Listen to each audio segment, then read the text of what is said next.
떠도는 여러분의 고견을 떴습니다. 오늘 떠평은요, 자유일보의 전경웅 기자의 글이 떠돌고 있는데요.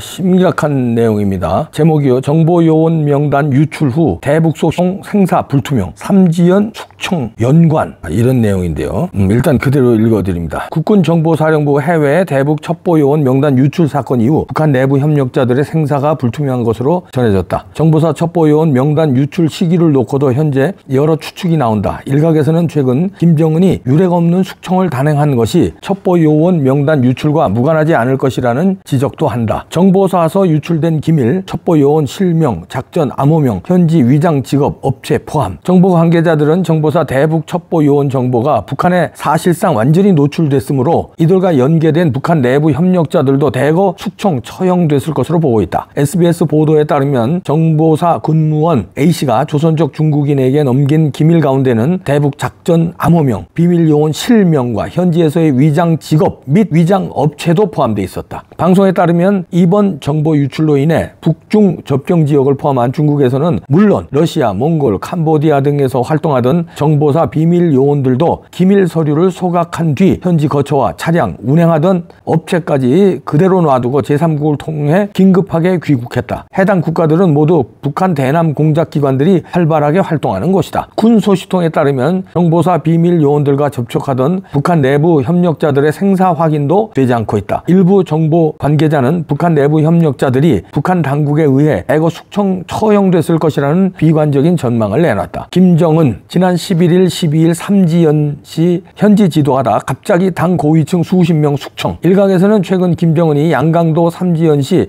관광시설을 현지 지도하다 느닷없이 당 고위층 수십여 명을 숙청한 것과 정보사 첩보요원 명단 유출이 연관이 있는 것 아니냐는 추측도 하고 있다. 김정은은 지난 11일, 12일 삼지연 씨 관광시설 건설 사업을 현지 지도했다. 김정은은 해당 지역 관광 여관을 잘못 지어 경제적 손실이 생겼다며 국가건설감독상 장관직 리순철의 당원 권리를 정지시키고 사법 처리하도록 했다. 또한 노동당 중앙위 조직지도부 부부장 차관급도 강등하라고 지시했다. 당 중앙위 조직지도부 부부장은 국가건설부분 정치 책임자다. 이후로 북한에서는 노동당 고위급 간부 수십여 명이 숙청 처벌당한 것으로 알려졌다. 이를 두고 태영호 전 국민의힘 의원은 이번 숙청은 수십 년 북한 숙청 역사에서도 보기 드문 양상을 띠고 있다며 김정은의 분노 조절 나사가 풀린 것 같다고 평가했다. 태영호 전 의원은 헤럴드 경제와의 인터뷰에서 이번 숙청은 김정은의 구두 지시로 단 몇 시간 동안에 일사천리로 진행됐다며 이같이 주장했다. 리순철은 지난해 9월 건설감독상에 임명됐고 당 조직지도부 부부장은 엄청난 권력을 가진 사람인데 이들에 대한 처벌을 지시했다면 단순 처벌이 아니라 본인은 물론 가족, 손주들까지 평양에서 추방하거나 수용소에 끌려갈 수도 있다고 해 전 의원은 지적했다. 일반적으로 방첩기관은 내부에 파고든 스파이 명단을 입수하면 여러 차례 검증을 거친다. 서방 국가는 이후 증거를 확보해 사법 처리한다. 반면 북한, 중국과 같은 전체주의 국가는 검증이 끝난 뒤 다른 문제로 수용하는 것처럼 꾸며 파일을 제거한다. 이번 삼지연 숙청이 혹시 그런 과정의 하나 아니었느냐는 지적이다. 네, 이런 분석 기사인데요. 충분히 가능성이 있죠. 이번에 이제 그 블랙 요원 명단이 유출되는데 그게 중국을 통해서 북한으로 갔다는 게 뭐 합리적인 의심이잖아요. 일단 중국으로 간 거는 이제 드러났고, 근데 중국에서만 있었겠느냐 이거죠. 그게 북한으로 가지 않았겠느냐. 그러면 북한에서는 이거와 그러니까 이제 블랙 요원들과 접촉했던 북한의 그 요직 인사들을 채청 작업하지 않았느냐 이거죠. 왜냐하면 태영호 의원도 얘기했지만 요번에 북한의 숙청 작업이 굉장히 이례적이라는 거죠. 규모도 그렇지만 삽시간에 몇 시간 만에 그냥 어마어마한 사람들을 다 숙청했으니까 이거가 그냥 우연이 아니라는 거죠. 자유일보에서 잘 분석했네요.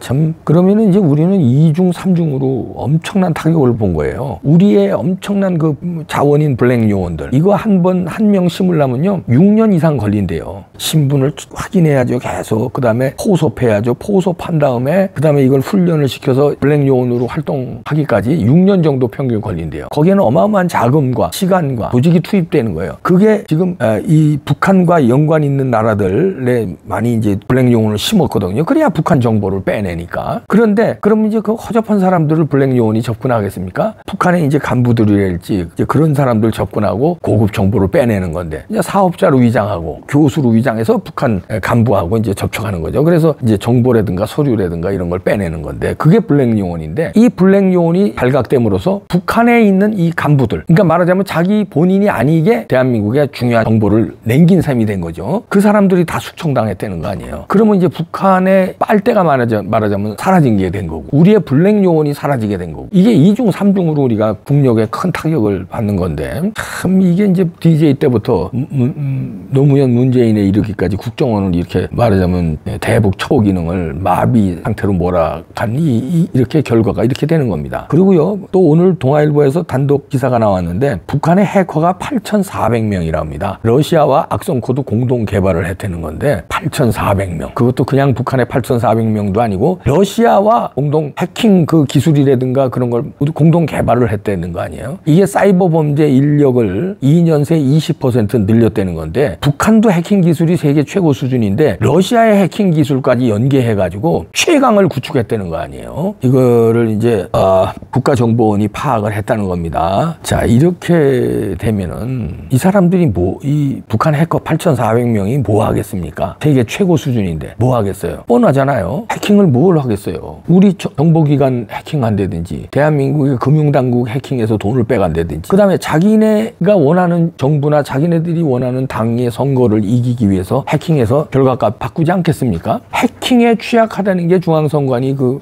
시스템이라는 게 나왔었잖아요. 국정원에서 점검 결과가. 그런데 해킹에 취약하다고 나왔는데 북한은 세계 최고의 해킹 기술이야. 8,400명이나 있어. 근데 더 막강하게 러시아와 합동훈련을 하고 공동 개발을 해서 더 막강해졌어. 근데 대한민국의 선관위는 해킹 안 한다고요? 기우제를 지내 그냥. 비 오지 말게 해주십시오. 기우제를 지내. 다른 데는 다 해킹하는데 대한민국 해킹 안 한다고? 대한민국 해킹하기 위해서 8,400명 쓰는 거야. 제일 해킹할 때가 어디겠어? 북한 입장에서. 한국 아니면 미국이겠지. 북한에서 뭘 베네수엘라를 해킹할 거야. 나이지리아를 해킹할 거야. 생각을 해봐. 한국 아니면 미국이지. 제1타켓이 한국이지. 제2타켓은 미국이고. 제1타켓 한국도 어디에 해킹하겠어? 선관위 해킹 안 하겠어? 안 하면 그 8,400명 쓸데없는 거지. 그리고 정보부라든가 군무원이라든가 이런 데 해킹하는 거지 아니야.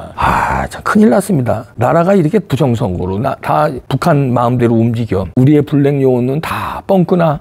저쪽에 해커들은 막 세계 최고 수준으로 우리 정보고 뭐고 다 해먹어. 그냥 지금 전쟁은요 총칼로 싸우는 전쟁이 아니에요. 정보전쟁이에요. 정보전쟁. 답답하냐 왜 이렇게. 왜 부정선거 조사 안 해? 북의 해커가 8,400명이라는데 답답하냐. 8,400명이 한 명도 선관위에 해킹 안 했다고. 미치겠다 진짜.